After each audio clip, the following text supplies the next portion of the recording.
Tahu perjanjian CSA dengan parti-parti politik akan tamat kurang lebih daripada 30 hari.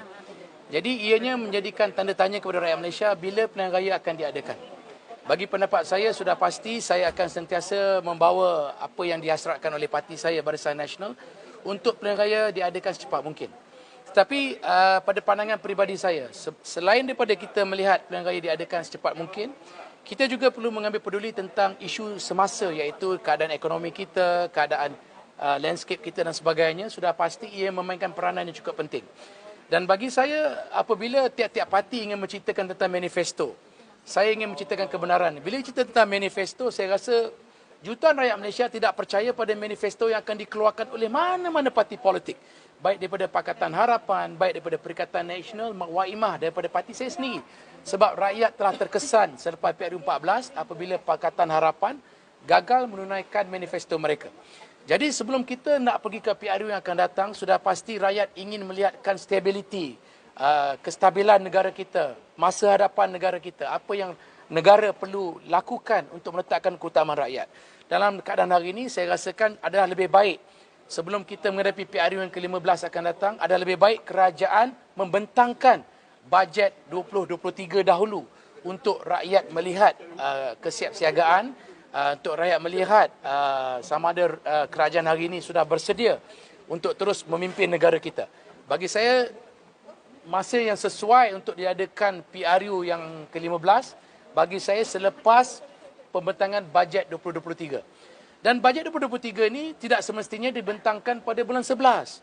Ia juga boleh dibentangkan secepat mungkin, juga boleh dibentangkan bulan 9, bulan 10 dan sebagainya jikalau kita inginkan pilihan raya dilaksanakan secepat mungkin. Jadi bagi saya ingin mencadangkan kepada pihak kerajaan untuk membentangkan bajet 2023 ini secepat mungkin pada bulan 9, pada bulan 10 untuk kita laksanakan PRU ke-15 untuk kita mendapatkan kestabilan politik dan juga kestabilan negara kita. Tanpa kestabilan politik dan negara kita, bagaimana mungkin untuk kita memacu sebuah negara? Jadi kita ada kerajaan campuran lah kan dalam kerajaan kita ni. Bagi kita begitu mudah kerana kita tahu saya berpegang kepada keputusan parti saya iaitu kita hari ini telah menyatakan Barisan Nasional akan bergerak secara solo, tetapi kita juga tidak menutupkan pintu rundingan pada mana-mana parti politik untuk kita memastikan apa yang kita hasrat tercapai. Kerana kalau kita menutupkan pintu rundingan, ianya tidak menunjukkan orang cakap bagaimana matangnya Barisan Nasional berpolitik.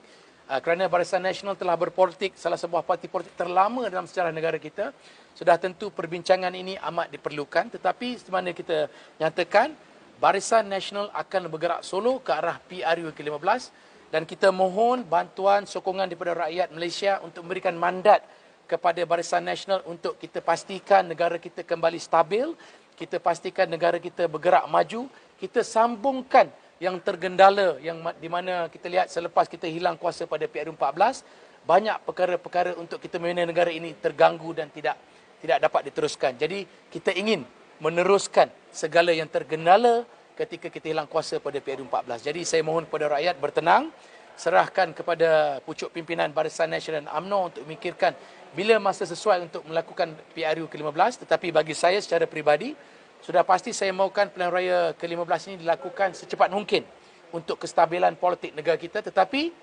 saya mahukan ia dilaksanakan selepas pembentangan bajet 2023. Bukan dilaksanakan secara orang cakap tergesa-gesa sehingga membuat negara kita tidak stabil untuk masa hadapan.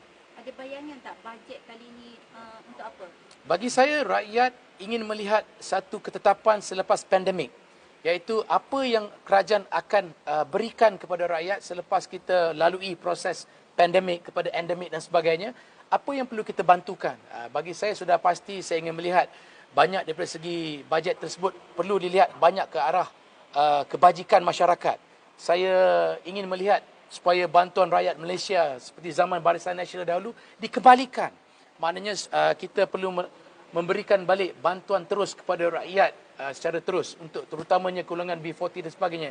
Daripada segi pendidikan, selepas pandemik ini sepatutnya banyak bantuan-bantuan pendidikan harus diberikan. Peluang-peluang ekonomi secara online, e-gig ekonomi, bantuan kepada segi nature, environment dan sebagainya. Kita lihat kerajaan hari ini kurang bercerita tentang orang cakap bajet terhadap environment dan sebagainya. Dan Ini perlu ambil peduli kerana bajet environment ini merupakan bajet yang amat penting.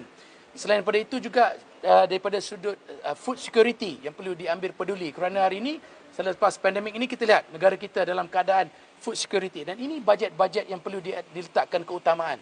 Selain daripada bajet membangun negara kita, bajet bagaimana mendapatkan foreign direct investment kembali kepada negara kita untuk kita pastikan kadar pengangguran kita makin berkurangan, inflasi kita makin berkurangan, kita tingkatkan ekonomi negara kita kepada negara membina selepas pandemik COVID-19.